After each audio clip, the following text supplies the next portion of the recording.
Welcome to another in my series on wildlife photography using bridge cameras. In this video, we'll examine how you can become a better photographer, and we'll also look at evaluating photos. If you're new to photography, or if you've been using your camera for a while, but aren't really familiar with the menus in your camera, or maybe you're not satisfied with the quality of the photos you're getting, this recipe will help you to become a more successful photographer. It will speed up the learning process.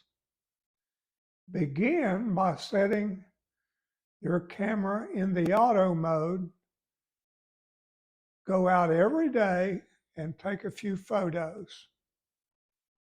If it's just in your yard or around the neighborhood, when you take the photos, try to be mindful of the selections that your camera chooses in the auto mode in making the photos.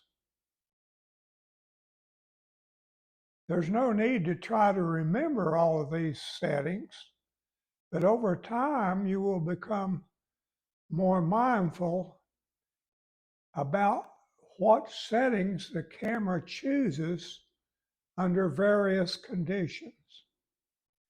Do this for at least a month. After a month, move on to the program mode.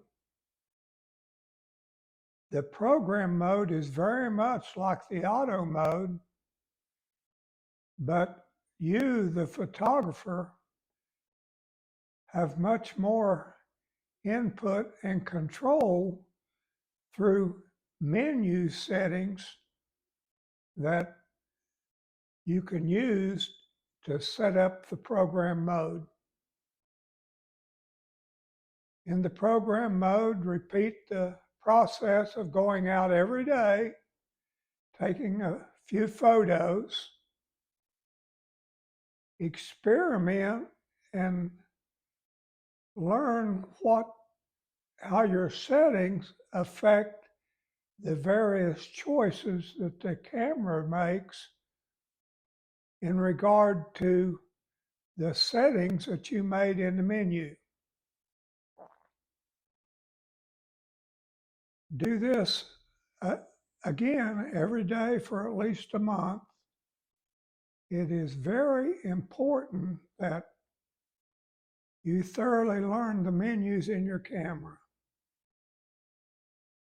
The menus in today's camera are complex. Camera manufacturers make an effort to simplify the menus, but because today's cameras perform so many functions, complex and detailed menus are necessary.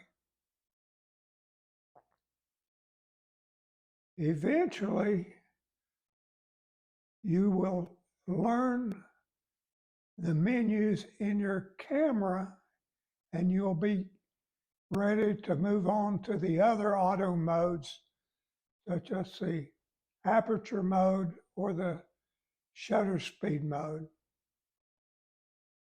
Continue to experiment with them, continue to experiment and change your menu settings until you get to a point to where you feel more confident with photography and you're more pleased with the results of your photos. Eventually, you may want to go to the manual mode. The manual mode lets you, the photographer, be in complete control of the exposures of your photos.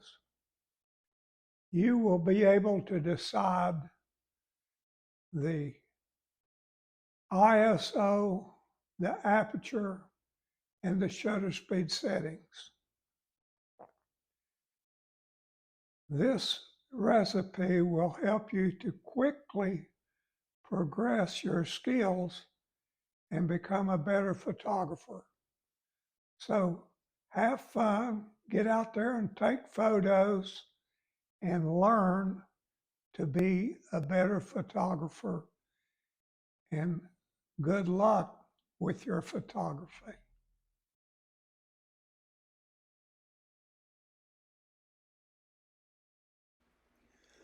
We are all concerned about the sharpness of our photos.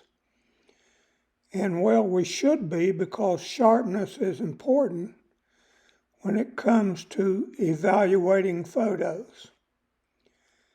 However, there are other aspects that also help in determining when a photo is worthy of our efforts. Having the correct exposure is important. Are portions of the photos overexposed or underexposed? The subject of a photo is probably the most important aspect when it comes to evaluating photos. Is the subject presented in a way that it delivers the intended results? Is the eye immediately drawn to the subject? Layout is also important. We need to determine if the subject is properly framed for presenting the most appealing photo. Does the bokeh add or take away from the photo? Does the background or foreground add to the appearance of the photo? What mood does the photo mean to evoke in the viewer? Is the photo meant to portray certain emotions such as joy, sadness, tranquility, shock, or simply deliver information? Is the photo successful in conveying the intended mood? Look for these properties in your photos and ask yourself what you could do to improve on them. Set goals for what you want to achieve with your photos and strive to meet those goals. It's not just another picture, it's a work of art. Be mindful of the properties mentioned above and strive to improve on them. You'll become a better photographer. Please subscribe and watch all of my videos on wildlife photography using bridge cameras. This photo of a fox squirrel was taken with a Nikon P1000.